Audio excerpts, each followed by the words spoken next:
Hello. जय भीम। जय भीम। મિત્રો, તારીખ 16/5/2025 રોજ અમરેલી બાયપાસ રોડ ઉપર એટલે કે અમરેલી વિસ્તારમાં એક માથાભારે અને જેને જાડી બુદ્ધિ કહેવામાં આવે એવા ભરવાડ જ્ઞાતિના વ્યક્તિઓએ આપણી સમાજના 4 યુવાનો ઉપર જીવલેણ હુમલો કર્યો. શું કામ જીવલેણ હુમલો કર્યો? નહીં જેવી બાબતે, એક વેફર લેવા બાબતે એક છોકરાને દુકાને, ભરવાડની દુકાને એક વેપારીનો છોકરો કહેવાતા વેપારી, બેટા લાવ હું હાથે એક વેફર લઈ લઉં, તેવું કહેતા તેમના પિતાએ આવું અમારા દીકરાને તારથી તું દલિત છો, તું અશુદ્ધ છો ને એમ અમારા દીકરાને બેટા કેમ કહેવાય એમ કહી આ છોકરાઓ ઉપર, દલિત સમાજના છોકરાઓ ઉપર જીવલેણ હુમલો કર્યો. તેમાં 3 યુવાનો અમરેલી સિવિલમાં દાખલ હતા અને એક નિલેશભાઈ કાંતિભાઈ રાઠોડ જે ઝરખિયા ગામના યુવાન, એને વધુ માર હોવાના કારણે, બધી ગંભીર બાબતો હોવાના કારણે કુવાડીને ધાર્યા અને ધોકા પાઇપ માથા ઉપર અને આખા શરીર ઉપર ડૉક્ટરે પણ વિચાર કરવો પડ્યો કે આનું કઈ જગ્યાએ કઈ રીતના ઓપરેશન કરવું. 16 તારીખથી ભાવનગર હોસ્પિટલમાં દાખલ હતો. તે ગઈકાલે 22ના રોજ સાંજે 6:30 વાગે તેણે જીવ ગુમાવ્યો છે, તે ડેથ થઈ ગયો છે. મિત્રો, આવી ગંભીર બાબત અમરેલી જિલ્લામાં નહીં પણ ગુજરાત રાજ્યમાં બનતી જ આવે છે. આપણા છોકરાઓ ક્યાંક ને ક્યાંક ભોગ બનતા હોય છે અને અંતે આ મનુવાદીઓ, વિચારધારાવાળા લોકો આપણી ઉપર જીવલેણ હુમલો કરે છે અને આપણે એનો બદલો લઈ શકતા નથી. ફક્ત જન આંદોલન અને આવેદનો આપતા હોય છે. પણ હવે આને બાદથી ન મને તો લાત બતાડવાની પણ જરૂર, ફરજ પડે એવી છે. આપણે સંવિધાનિક હક લડતા હોઈએ છીએ પણ ક્યાંક ને ક્યાંક ન્યાય નથી મળતો. એનું કારણ આપણે પાછળ જે કંઈ લોકો ધ્યાન આપીએ છીએ એ વકીલ સારા રાખવો જોઈએ. જ્યારે એફઆઈઆર થાય ત્યારે એફઆઈઆરની અંદર સીંડા ન રહે, નજરે જોનાર સાહેદો રહેવા જોઈએ.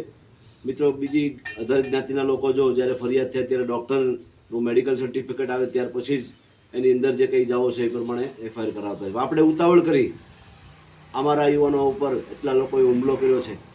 જ્યારે પોલીસ ધરપકડ કરવા જાય ત્યારે સત્ય હકીકત 15ને બદલે 10 કે 12 હોય છે આરોપીઓ. બાકીના 3-4 આરોપીઓને આપણે પકડાવવા માટે ડેડ બોડી નથી લેતા અને આ રીતના આપણે માંગ કરતા હોય ત્યારે પોલીસ ગમે તે આરોપીને લઈ આવીને મૂકી દે છે અને એ આરોપી બીજી અન્ય જગ્યાએ તેમની હાજરી બોલતી હોય છે, તેમની એવા પુરાવા હોય છે. એટલે એના કારણે તેઓને જામીન પણ મળી જાય છે અને આખરી નિકાલ, આ કેસના આખરી નિકાલમાં શંકાનો લાભ આપી કોર્ટ છોડી દેતી હોય છે. માટે આ એફઆઈઆર રફે દફે ન થાય અને આ આરોપીઓને કડકને કડક સજા મળે એવી માંગ સાથે અમે 25 તારીખે, એટલે કે કેવી કડક સજા, આ આરોપીઓ ઉપર ગુજરાત ઓર્ગેનાઇઝ ક્રાઇમ એટલે કે ગુસ્સીટોક દાખલ થાય અને આ આરોપીના પિતા માથાભારે છે તેઓની પણ ગુસ્સીટોક દાખલ થાય.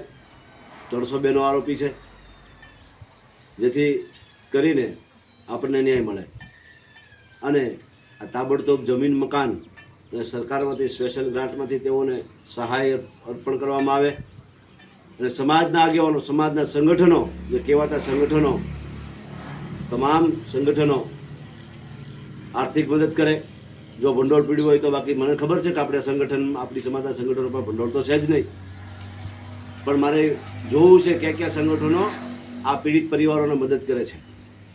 મિત્રો, આ કાંતિભાઈ ચૌહાણ છે, તેમને એક જ દીકરો અને કાંતિભાઈ અને તેમના ભાઈ બેયને થઈને 5 દીકરીઓ, 5 દીકરીઓ બસાડે એક દીકરો આ ગુમાવી બેઠા છે.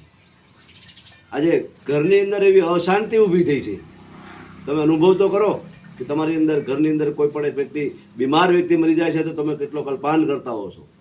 આ તો જવાન જોધ દીકરો, ભણી ગણીને હોશિયાર થયેલો દીકરો આ લોકોએ આજે ખતમ કરી નાખ્યો છે. તેમની dead body Amreli Bhavnagar civil હોસ્પિટલમાં છે. તેમનો પરિવાર અત્યારે તાબડતોબ દોડાદોડીમાં છે. કયું સંગઠન ન્યા ગયું? અત્યારે જિગ્નેશભાઈ મેવાણી અને આપણી અમરેલી જિલ્લાના ભાઈ શ્રી PL મારુ સાહેબ સહિતના કાર્યકરો ત્યાં હાજર છે. વિકીભાઈ, નવસતનભાઈ અને અન્ય ઘણા કાર્યકરો ત્યાં હાજર છે. પણ સમાજની અંદર જે મોટા મોટા સંગઠનોની વાતો કરે છે એ ક્યાં છે અત્યારે? મારે આ સંગઠનોને વાત કરવી છે, મારે સમતા સૈનિક દળને વાત કરવી છે, મારે સ્વયં સૈનિક દળને વાત કરવી છે, મારે ભીમ આર્મીને વાત કરવી છે, મારે બાકી ઘણા સંગઠનો છે, નામ નથી લેવા જેવો. ટીમ યુવા સેના રાજકોટ પણ કહું છું કે 25 તારીખે અમરેલી મુકામે તમે આવો. જો નહીં આવો તો તમને મેણું રહી જશે અને હું આ 25 તારીખ બાદ ખુલ્લા પાડીશ. જો 25 તારીખ પહેલાં આરોપી ન પકડાય, આ આરોપી પર ગુસ્સી ડોક ન દાખલ થાય, તાત્કાલિક રાહે તેઓને સરકારના નિયમ પ્રમાણે જમીન મકાન પ્લોટ ન મળે તો હું આત્મવિલોપન કરવાની ચીમકી આપું છું. મારી સાથે ઘણા એક મિત્રો જોડાણા છે, દીપકભાઈ ઝાલા, રમેશભાઈ ચૌહાણ મરડા અને અન્ય ઘણા લોકો કે જે 25 તારીખે પોતાનો દેહ ત્યાગ કરવા, એટલે કે અમે અમારા શરીર ઉપર કેરોસીન છાંટીને આત્મહત્યા કરવાના છીએ. જ્યારે પણ એક દલિત યુવાન કે દલિત દીકરી ઉપર બળાત્કાર થાય ત્યારે અમારે બલિદાન દેવાની વાત આવે છે. મિત્રો 2015માં પણ વડલી પ્રકરણમાં મેં આત્મવિલોપન કર્યું હતું, ત્યારે એને તાબડતોબ સાઉન્ડ વાસમાં જમીન મકાન મળ્યા હતા. બાબા સાહેબ આંબેડકર સ્ટેચ્યુ સાવરકુંડલામાં મૂકવામાં આવ્યું ત્યારે અમે અરજી કરી, પણ અરજીથી 9 મહિના એટલે અમે આત્મવિલોપન કર્યું ત્યારે બાબા સાહેબ આંબેડકર સ્ટેચ્યુને મંજૂરી આપવામાં આવી. ઉનાકાંડ એટલા બધા દલિતોને માર્યા, ત્યાં પણ અમે જન આંદોલન કર્યું, બજારો બંધ કરાવી. ત્યારે એના ગુજરાતના નહીં પણ ભારતના તમામ નેતાઓ દોડતા થઈ જતા. નકર આ સમાજના, આ બીજી અન્ય સમાજના નેતાઓ ક્યાંય ગયા નથી દલિતો ઉપર અત્યાચાર થાય ત્યારે. જન આંદોલનની તાકાત છે.